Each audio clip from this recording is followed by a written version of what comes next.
Kaixo. Gure planetarako oso garrantzitsua den kontzeptu bat azaltzera etorri naiz gaur, karbono aztarna. Ziur aski entzungo zenuten noizbait. Orain, zer esan nahi duen ikusiko dugu. Gure eguneroko bizimoduan, pertsonok jarduera mordoa egiten dugu eta produktu ugari erabiltzen dugu. Horrek guztiak inpaktua edo eragina du ingurumenean. Adibidez, goazen pentsatzera jaikitzen garenetik eskolara iritsi bitartean egiten dugun horretan.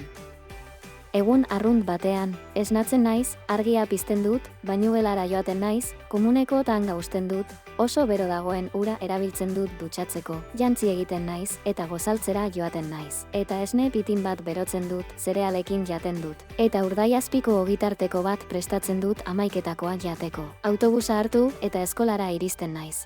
Adibidez, erabiltzen dugun elastiko bakoitzak kotoia landatzea behar izan du ehuntzeko. Garraiatu egin behar izan da guk erosi dugun tokiraino, garbitu egin dugu eta erabiltzeari utzi diogu. Horrek guztiak ekartzen du berotegi efektuko gasak isurtzea atmosferara. Eta gauza berbera gertatzen da ogitartekoko urdaiazpikoarekin eta ogiarekin, eskolako liburuekin edo belarrietan dituzun entzungailuekin. Ikus dezagun zertan eragiten duen horrek. Atmosferak gure planeta inguratzen du. Atmosfera, berotegi efektuko gazez beteta dagoen geruza bat da, eta gaz horiek lurra babesten dute, eguzkiaren beroa hartuz eta planetaren temperaturari eutziz. Honaino, dena ongi.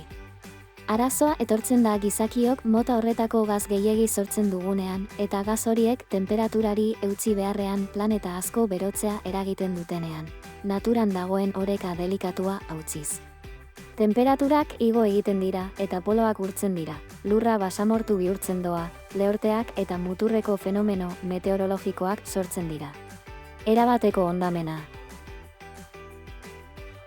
Gure ekintzek zorrarazten dituzten berotegi efektuko gaz guztien batura karbono aztarna da. Badakizu mankoedukak beti bilatzen duela iraunkortasuna eta ingurumenarekiko errespetua.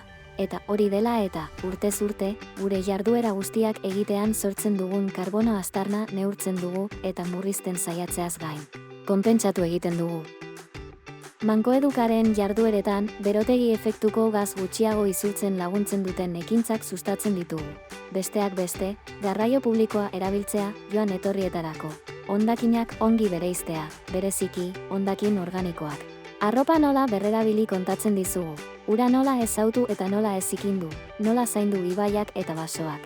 Eta atmosferaren gainean dugun eragin hori gutxitzen laguntzen diguten ekintza gehiago. Gure programaz hitz egiten badugu, gure aztarnaren zati handiena zu gure jardueretara etortzen zarenean edo gu zure eskolara joaten garenean sortzen da. Hortaz, urteak daramatzagu zenbatzen joan etorri horiek zenbat karbono dioxido tona eragiten dituzte. Horren gainean zerbait egin ahal izateko. Batzuetan, isurpenak erraz gutxitu ahal dira. Eta horregatik eskaintzen ditugu garraio txartelak. Zuek, gutxiago eraginez etorri ahal izateko. Beste batzuetan, ordea, isurpen horiek konpentsatu besterik ezin dugu egin. Isurpen horiek xurgatuko dituzten proiektuak lagunduta. Orain, hau guztia jakinda, isurtzen duzunaren jakinaren gainean egon zaitez, eta egin bat, mankoedukarekin zure aztarna murrizteko.